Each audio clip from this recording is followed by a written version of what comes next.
The Life Story of Gotama Buddha, Chapter-10 or Final Part.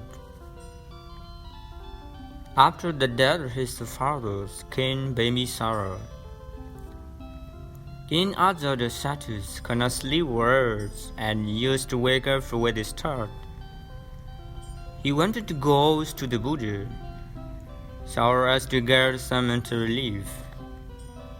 But he dared not go because he had done the most heinous acts of fireside.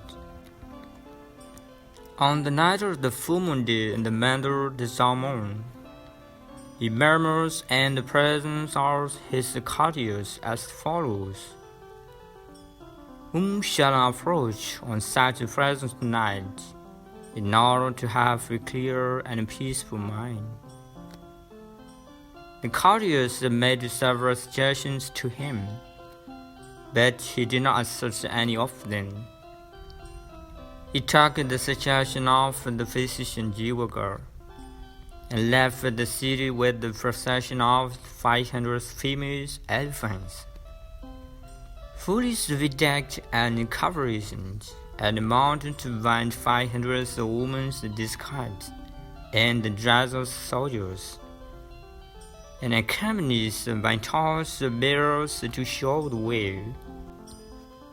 When he arrived at the main park of Jivaka, he saw the Blessed One and over 1,000 holy monks so quiet and peaceful that the sight at once filled his mind with peace and hope.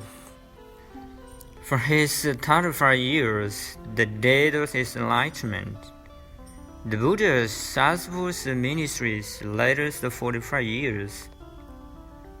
When he attained his 80 years, the Buddha had an attack of dysentery, and lay on a couch with his head to the north, between the twin trees and the solid grove of Kusinara state.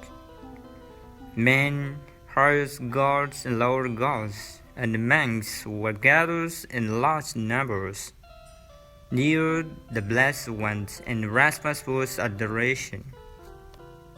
Though he was very weak and worried, the Buddhists were still addressing those present with words of exhortation.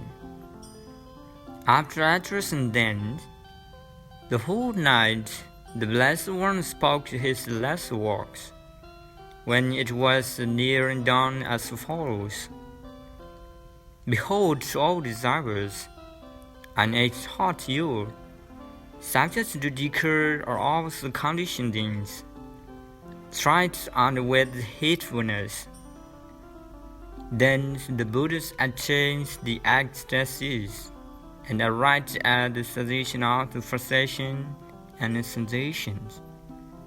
And finally, the Blessed One passed away, and there was an occasion to mark his death. Just before the Buddha passed away, he made resolute with it: "The votes of the members may be led over as release in smaller bits, so the posterities may reverence them." Other statues and others rulers heard the Buddha's death, and came on with their own armies to fight for the possession of the secret release of the Buddha. If they should first to get them by peaceful means, the honors the Brahmins was virtuous professor, who happens to have been the teacher of those rulers. There was a great excitement and disorder among the crowds present who were preparing to elect the release. Now, Professor Donald got us on eminence and shouted at the crowd in an authoritative tone. When the dance were silenced, then he spoke to the crowds, beginning with the words: "Listen to me, your teacher. Our lords, the Buddhas, used to preach non-violence. Then, as agreed by the rulers of the 8th state, the professors distributed the secret release to them. They took the release words, placed them inside pagodas and shrines, and revered them as objects of worship.